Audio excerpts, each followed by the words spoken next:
News 46 is brought to you by Smitty's Cards and Coins. Would you like to know what your collectibles are worth?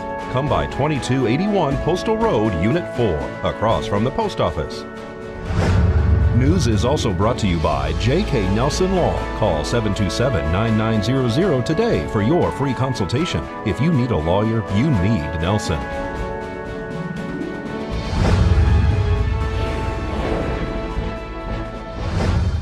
Tonight on News 46, a solar project causes safety concerns for pilots.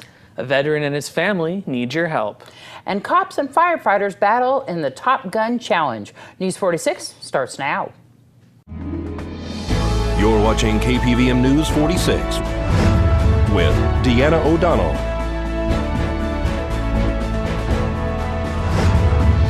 and Zach Reinert. News 46, local coverage you can count on. Good evening. It's Tuesday, May 10th, 2016. I'm Deanna O'Donnell. And I'm Zach Reinert for News 46. The Federal Aviation Administration has updated its rules about solar projects at or near airport facilities. One key aspect of the rules is guidelines about how to avoid instances of glare, potentially dangerous reflections off of solar equipment. The Calvada Airport is privately owned, and solar plants don't have to follow the same rules put forth by the FAA. Pilots are concerned about the glare they say they are getting off the panels already installed at the facility off Simpkins Road. The community solar plant is owned by Valley Electric Association and built by Bombard Renewable Energy. Roy Mankins invited News 46 to his location to see what he is concerned about. Glare can cause disorientation, retinal burning, shadows, and temporary blindness in pilots. We're having a little issue with the solar plant. It appears to have been designed without the airport in mind, and in fact without the neighborhood in mind. The ground glare coming off of the panels is extremely intense. It not only poses a navigation hazard for airplanes approaching from the west coming into land, but if you're on Basin Road, Bell Vista Road, and you're looking towards the west when you're coming towards the airport, it's right there also. Are you a pilot? Yes. Has this been causing issues? It's, if you're coming from the west, you actually can't see, you can't look at the airport because of the glare coming off of the panels.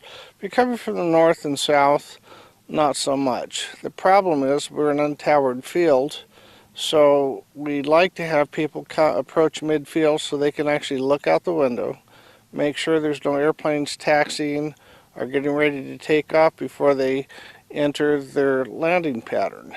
They could have put different types of panels on this solar plant that cut down on the glare? Yeah, there's panels that have a textured surface, and the panels with the textured surfaces, what they do is they break up the light bouncing off the panels, and then it'll look like a flashlight instead of a spotlight. And so what's going on now? Because I know that you spoke to Bombard on several occasions and asked if there's any way that they could fix this problem. This solar plant isn't even completely built, right? There's only 2 rows of panels up so far? Something like that, and we're going to have 80 acres in total, and basically what they told me was the panels had been ordered, the engineering had been done.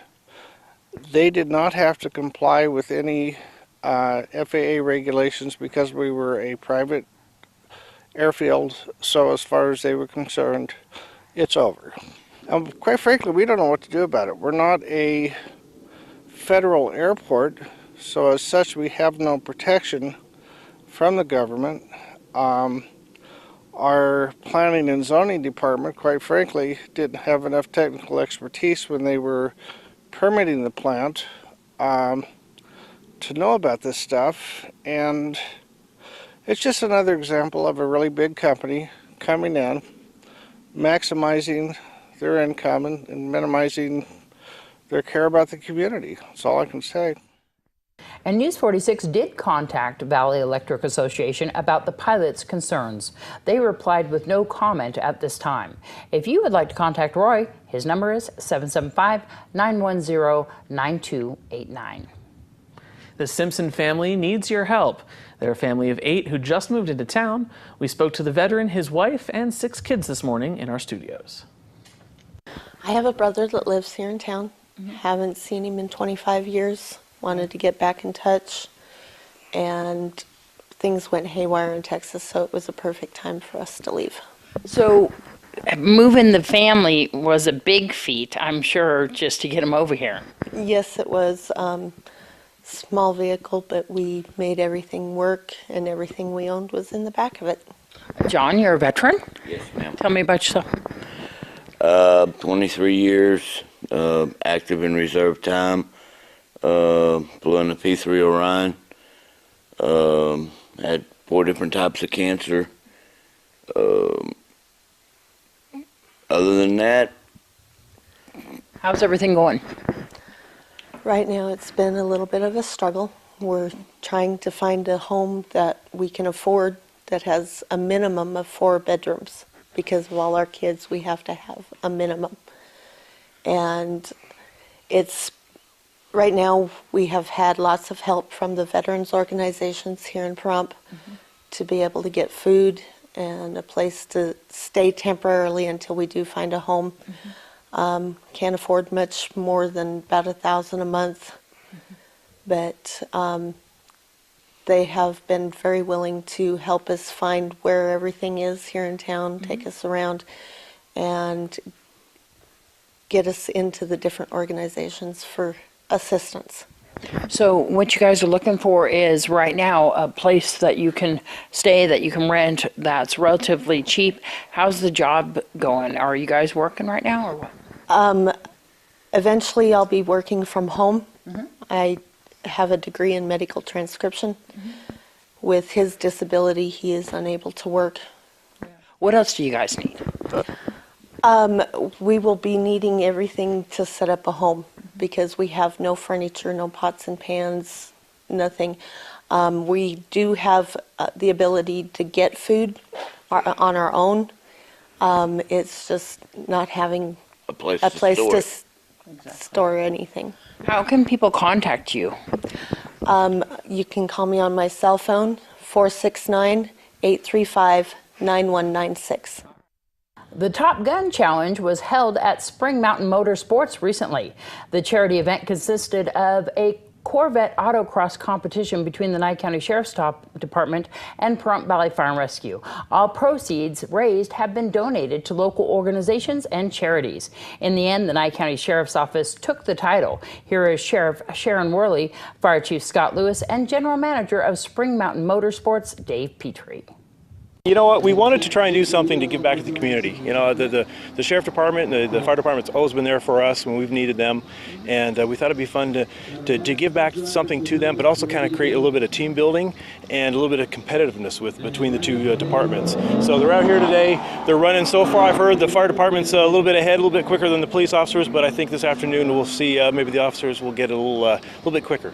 The Nye County Sheriff's Office practice out here occasionally, don't they? They do. We offer the facility for them to do their new officer and trainings and as they're hiring new officers. So the facility's always open to them. That doesn't seem to be giving them an edge right now, but who knows, huh? No, not so far, but we'll see. It's still early, I think. That's usually in their own police cars. These are a much different type of animal that they're riding today, right? Yeah, I think for a lot of them, it's the first time they've really ever been in a brand new Corvette.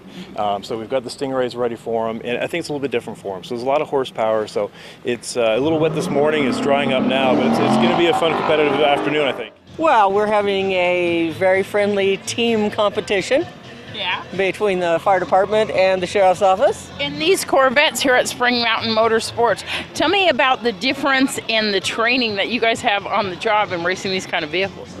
You know, it's somewhat similar in nature, except there's no other obstacles in our way other than the cones. We're not dodging pedestrians or other vehicles that are out to calls, but you know, it's been great fun so far today, and the bantering back and forth between the fire department and the sheriff's office has been awesome. You guys have been kind of harassing each other, haven't you? Absolutely. Actually, it's been for the last several weeks. What are you talking about? But when it comes right down to it, we work very well together, but not today. Yeah. So these cars, occasionally the sheriff's office, practices on this track, right? Yes, we do. We have an EVOC course. We practice on the track. Not with Corvettes normally? No, not with Corvettes at all. And actually, it's a contact sport at times. So, tell me about handling these vehicles. These vehicles are fantastic. Yeah. They are so much fun. Yeah, we keep checking every time an officer goes by in his car. We keep checking to make sure the anchor's still on there. We'll be back with more of your local news.